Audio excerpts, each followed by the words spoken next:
Olá! No vídeo de hoje trataremos sobre um assunto muito recorrente nas provas de história, o regime militar. Aspectos gerais. Fique aí e gabarite sua prova.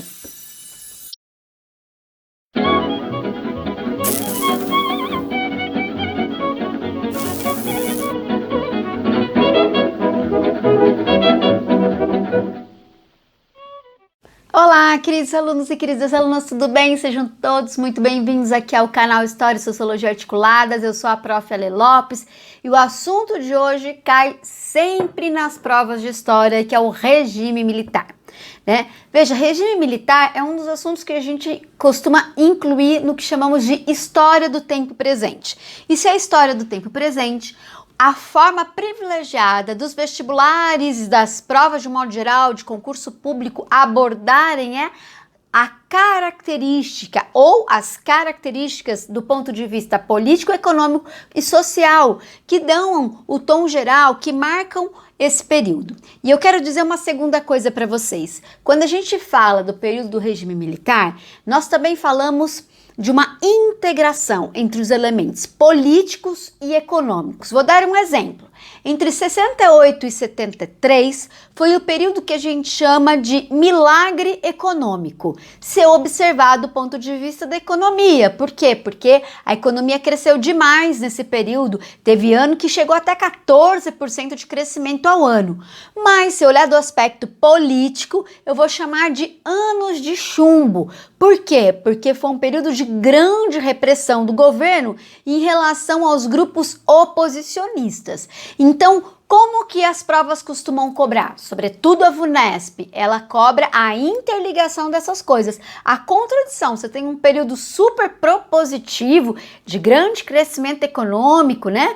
E ao mesmo tempo você tem muita repressão política. Da mesma forma que quando acaba o milagre econômico, ali por volta de 1973, a partir de 74, sobretudo, acaba o milagre econômico justamente por conta de uma crise internacional que a gente conhece como crise do petróleo. E aí o que a gente vê politicamente acontecendo também?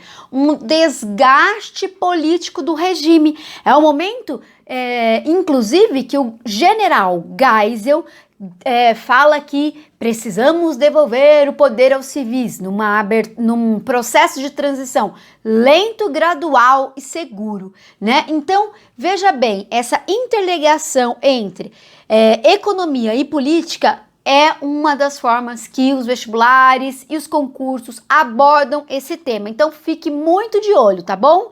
Eu vou, então, ler as questões aqui, ler a questão, comentar as alternativas. Enquanto eu leio aqui, você lê aí, porque essa questão está na descrição do vídeo. Aproveitando, se inscreve no canal, comenta. Se tiver dúvidas, manda para mim que eu respondo tudo para você, tá bom? Então, vamos para a questão? Diz assim, ó, VUNESP 2013. Durante o regime militar brasileiro, 1964 a 85, ocorreram. Gabarite aí, gabarito D. Fortalecimento do poder executivo, relativo esvaziamento do legislativo e do judiciário e aumento da participação estatal na economia. Exatamente isso. Mas por que, Ale? Vamos lá. Fortalecimento do poder do executivo. Lembram-se dos atos institucionais? Ato institucional foi aquele instrumento que os presidentes militares utilizaram para governar. Certo? Então, esses atos institucionais, muitas vezes eles eram auxiliares da Constituição, algumas vezes eles eram contrários à Constituição e, inclusive, alguns atos institucionais, eles davam poder ao presidente de alterar a Constituição e escrever uma nova Constituição, como foi o caso do AI-1 e do AI-4. Então, fiquem muito ligados nisso. Os atos institucionais geraram fortalecimento do poder do presidente da República.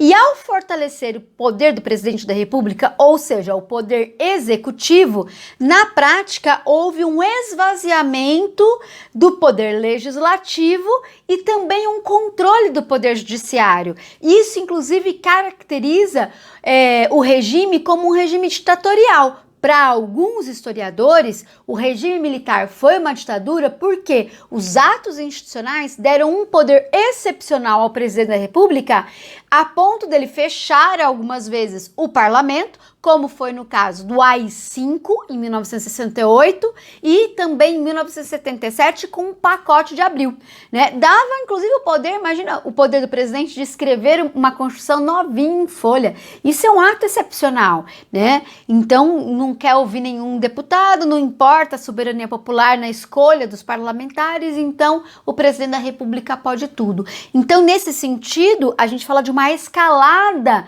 autoritária que vai cada vez mais colocando na mão dos presidentes, o poder de governar o Brasil de maneira única e soberana, né? Fechando o parlamento, controlando o judiciário, cassando mandatos e por aí vai, tudo bem? Então, primeira parte, primeira, segunda e segunda parte, né? A parte política do regime. Agora, na alternativa, ainda fala do aumento da participação estatal na economia. Isso é completamente verdadeiro. O regime militar tem uma característica econômica de ser interventor do Estado na economia, inclusive de criar muitas estatais.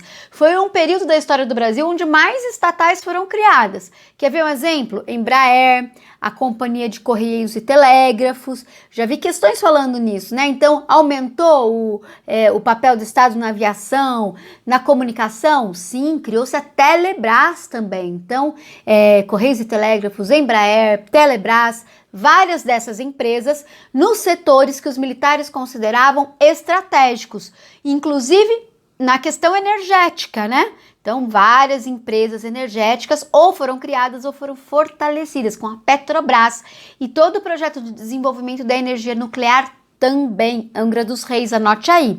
Então, vamos agora para a eliminação das demais alternativas. A alternativa A diz o seguinte: fim do intervencionismo estatal na economia. Já corta. Por quê? Acabei de falar que foi super intervencionismo. B. Ampliação dos programas sociais voltados à saúde e à educação, crescimento industrial e saneamento completo das contas públicas.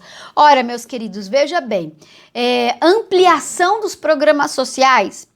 Naquele momento histórico, a gente tinha muito pouco essa ideia de programas sociais. O que existiam muitas vezes eram leis que garantiam crédito para o desenvolvimento de acesso a alguns bens, como, por exemplo, crédito para habitação, através do BNH, Banco Nacional de Habitação.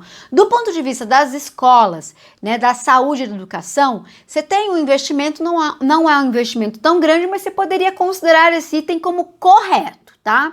Agora, o que está errado aqui? Crescimento industrial também houve? Houve. Acabei de falar que criou um monte de empresa. Agora, saneamento completo das contas públicas, de jeito nenhum, né? Um dos problemas que o Brasil veio enfrentar na década de 80 com a transição do regime militar para o regime democrático é justamente a crise das contas públicas, o endividamento externo.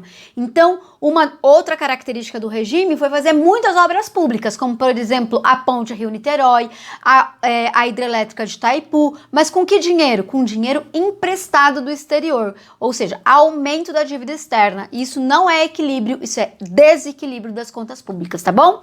O item C fala limitação dos investimentos estrangeiros no país. Errado. Contou com muito investimento, não só investimento direto, como empréstimos também. Erradicação da inflação? Erradíssimo. A inflação foi aumentando, sobretudo depois do milagre econômico. E pagamento da dívida externa? Pagaram, mas também aumentaram a dívida, tá?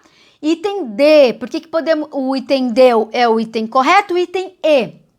Modernização tecnológica da comunicação. Olha, do que tinha para o que passou a existir, houve modernização. Não era super moderno como nos países estrangeiros, mas a gente construiu um sistema de comunicação muito forte, que foi o sistema da Telebrás, tá?